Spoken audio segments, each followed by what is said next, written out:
Hello students, तो आज हम एक्सेल की बेसिक चीज़ों को समझेंगे। बेसिक थिंग्स ऑफ एक्सेल कि एक्सेल में सेल, रो, कॉलम्स कैसे काम करता है, प्लस इसमें डेटा टाइप्स क्या क्या होते हैं, यानी कि जो डेटा हम इसमें टाइप करते हैं वो कौन कौन से एक्सेप्टेबल होते हैं। जैसे कि यहाँ पे हमने सेल लिखा हुआ है, तो फर्स्ट आते हैं सेल पे। अगर हम सेल की बात करें तो यहाँ पे हमें छोटे छोटे ये बॉक्सेस नजर आ रहे हैं, इनको हम कहते हैं सेल। अगर हम किसी भी एक बॉक्स पे क्लिक करते हैं तो हमारा सेल काउंट होता है, यानी कि बॉक्स की जगह हम इनको सेल कहते हैं। तो यहाँ पे आप देखोगे शीट के अंदर आपको छोटे छोटे बॉक्सेस नजर आ रहे हैं, that's called a cell. Okay, तो हर एक सेल का, जब हम किसी भी सेल पे क्लिक करते हैं तो हर एक सेल का कोई ना अपना एक नाम होता है। जैसे कि आप यहाँ पे देखोगे डी, अगर हम किसी भी सेल पे क्लिक करते हैं तो वहाँ पे उस सेल का ऊपर की ABCD जो यहाँ पे लिखी हुई है, ABCD को हम कहते हैं, ये जो ABCD चल रही है इन्हें कहते हैं हम कॉलम्स। तो ये कॉलम्स में काउंट होता है ABCDEF, एंड जो यहाँ पे ये 1 2 3 4 5 लिखे हैं ये हमारे रोज में काउंट होते हैं।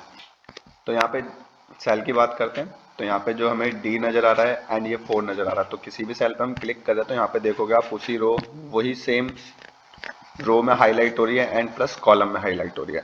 तो जैसे हमने यहाँ पे क्लिक करा तो इस कॉलम का, इस सेल का नाम है D5, तो यहाँ पे D हाईलाइट हो रहा है प्लस 5 हमारी रो हाईलाइट हो रही है, तो कॉलम का नाम पहले आता है देन रो का नाम आता है। तो यहाँ पे आप जैसे ही क्लिक करोगे किसी भी सेल पे, अगर आपको ऐसे आइडिया नहीं हो रहा तो आप यहाँ पे भी देख सकते हो कि यहाँ पे नाम भी लिखा हुआ है D3। तो किसी भी सेल पे आप क्लिक करो वहाँ पे इसका नाम नजर आ जाएगा B8, या फिर आप हाईलाइटिंग को देख के समझ सकते हो कि इस सेल का नाम क्या है। तो आई होप आपको सेल एंड रो कॉलम समझ में आ गया होगा। इसके अंदर अच्छा, हम रोज की बात करें तो नंबर ऑफ रोज टोटल, यानी कि अगर हम शीट में नीचे की तरफ जाते हैं तो ये कंटिन्यू बढ़ता जाता है, खत्म ही नहीं होता। तो ये एंड कहाँ पे होगा, आप देखोगे जितना नीचे जाओगे ये बढ़ता जाएगा। तो अगर हमें इसकी एंडिंग पोजीशन देखनी है तो हम इसके लिए यूज करते हैं कंट्रोल प्लस डाउन एरो की। तो जैसे हम कंट्रोल के साथ डाउन एरो की करेंगे ये एकदम नीचे चला जाएगा, यानी कि सीट के एंड में आ जाएगा। यहाँ पर आप देखोगे नंबर ऑफ रोज, तो 10,48,576 इसमें टोटल हमारे पास रोज होती है। तो 10,76। ऐसी सेम हम रोज की बात, कॉलम्स की बात करें तो यहाँ पे आप देखोगे ABCDEFG, ये ऐसे चालू होती है जैसे पहले ए से चालू होगी A टू Z, देन उसके बाद फिर से चालू हो जाएगी A टू AZ। तो ऐसे ये कंटिन्यू काम करती रहेगी, तो ऐसी सेम बढ़ती रहेगी। तो लास्ट हमें देखना है तो कंट्रोल के साथ राइट एरो की, ये लास्ट में आ जाएगा। यहाँ पे XFD है, XFD मीन्स इसके अंदर जो कॉलम्स होते हैं टोटल वो होते हैं 16,384। तो इतने नंबर्स ऑफ कॉलम्स होते हैं, नंबर ऑफ रोज होते हैं। तो इसमें हम काफ़ी सारा डेटा एक बार में एंटर कर सकते हैं, या जैसे भी हमें एंटर करना है काफ़ी बड़ा डेटा बना सकते हैं हम इसके अंदर। तो राइट में जाने के लिए कंट्रोल प्लस राइट एरो की।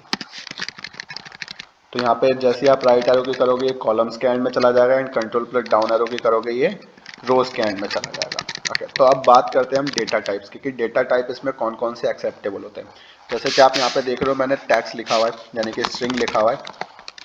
स्ट्रिंग यानी कि कोई भी अल्फाबेट या हम कोई भी टैक्स लिख रहे हैं या कोई कैरेक्टर लिख रहे हैं वो हमारा एज अ टैक्स में काउंट होता है, यानी कि स्ट्रिंग कहलाता है। तो यहाँ पे आप देखोगे जब हम स्ट्रिंग लिखते हैं या कोई नंबर्स लिखते हैं, जैसे कि न्यूमेरिक, हम यहाँ पे नंबर लिखते हैं 1 2 3, एंड एक होता है इसमें बुलियन। बुलियन में हमारी ट्रू एंड फॉल्स की वैल्यू आती है। तो जैसे हम कोई भी डेटा टाइप इसमें टाइप करते हैं, कोई भी डेटा टाइप करते हैं, जैसे कि हमने यहाँ पे टेक्स्ट टाइप करा, तो ये क्या करता है, इन डेटा को ऑटोमेटिकली डिटेक्ट कर लेता है कि ये है क्या, ये ऑटोमेटिक उनको पहचान लेता है।